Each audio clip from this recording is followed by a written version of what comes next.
with him were heavy with sleep. And when they were awake, they saw his glory and the two men that stood with him. Now see, they saw Moses and they saw Elijah. And evidently they recognized him.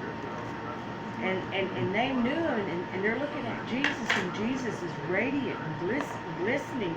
He's shining. It's night, but he's shining in the darkness.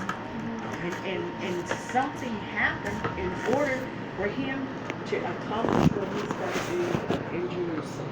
John, stop.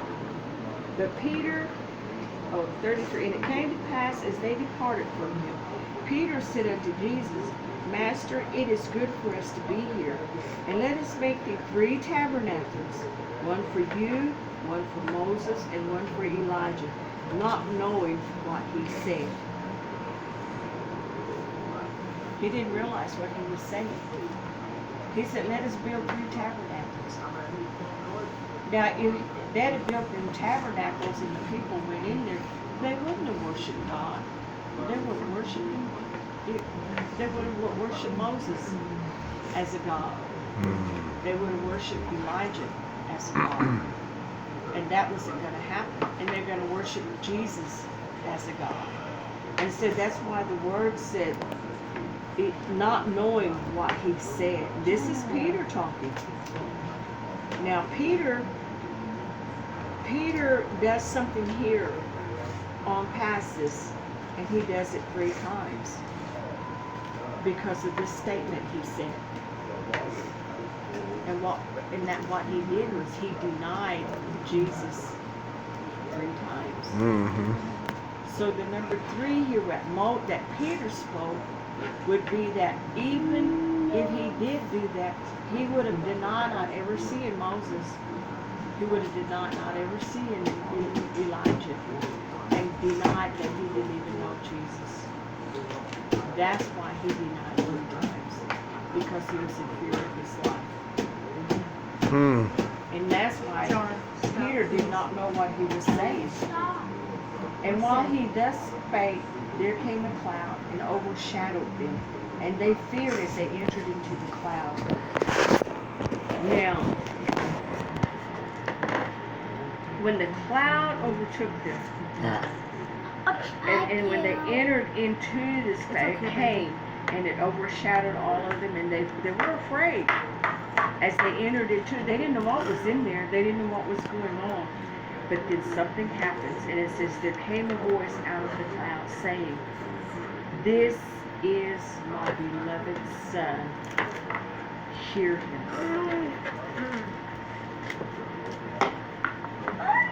No. That's a commandment God spoke.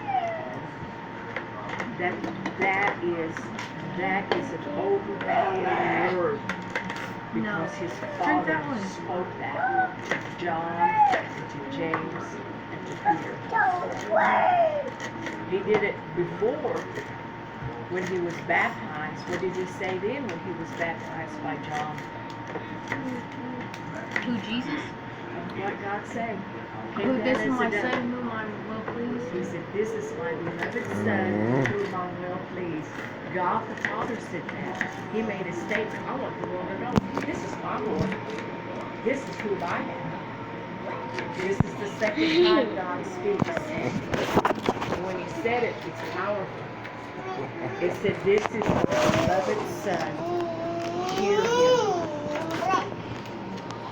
So what he's saying is whatever he says that comes out of his mouth, you listen. Every word that you read in here, what he says, wrote and read, you hear him. He says it right here. It's a commandment. It's not something you do by choice. It's a commandment. God said, this is my beloved Son. Hear him. This is what he told Peter. This is what he told John. This is what he told James. And this is what he's telling us today. Hear the voice of God. Hear the words of Jesus. Hear the warnings. Hear the blessings. Hear the instructions. Hear what he's saying. If he says for you not to do it, don't do it. If he tells you to stay away from that, stay away from it. Because God commanded this right here in this scripture, this is my beloved son, period. And this is the two times that God speaks to the people, that they can hear him. So we can transfigure in it. And we're going to learn to be, we're going to